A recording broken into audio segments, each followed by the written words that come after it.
নমস্কার বন্ধুরা, সোহাগ ধারাবাহিকের আগামী পর্বগুলোতে আসতে চলেছে এক দুর্দান্ত এবং অবিশ্বাস্য মোড়। যে সত্যের জন্য আপনারা অধীর আগ্রহে অপেক্ষা করছিলেন, অবশেষে তা প্রকাশ পেতে চলেছে।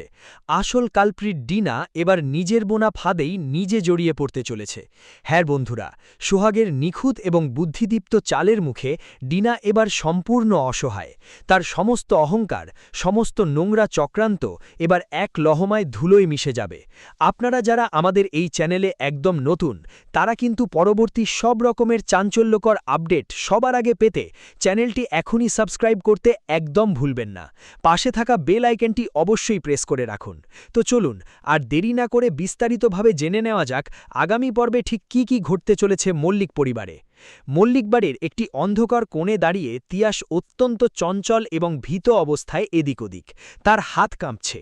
ঠিক তখনই তার ফোনে একটি কল আসে। ফোনের ওপাশে রয়েছে ডিনা।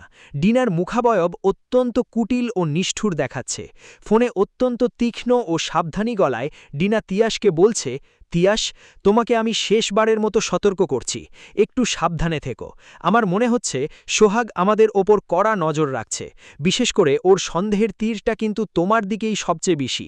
ও আজ আমাকে পরিষ্কার করে বলেছে যে এই বাড়িরই এমন কেউ একজন আছে যে ইচ্ছে করে সূর্যর ক্ষতি করার চেষ্টা করছে। আর তুমি তো ভালো করেই জানো তিয়াস, এই মল্লিক বাড়িতে তুমি ছাড়া বাইরের লোক বলতে আর কেউ নেই। তাই সোহাগের প্রথম সন্দেহ যে তোমার ওপরই যাবে সেটা খুব স্বাভাবিক।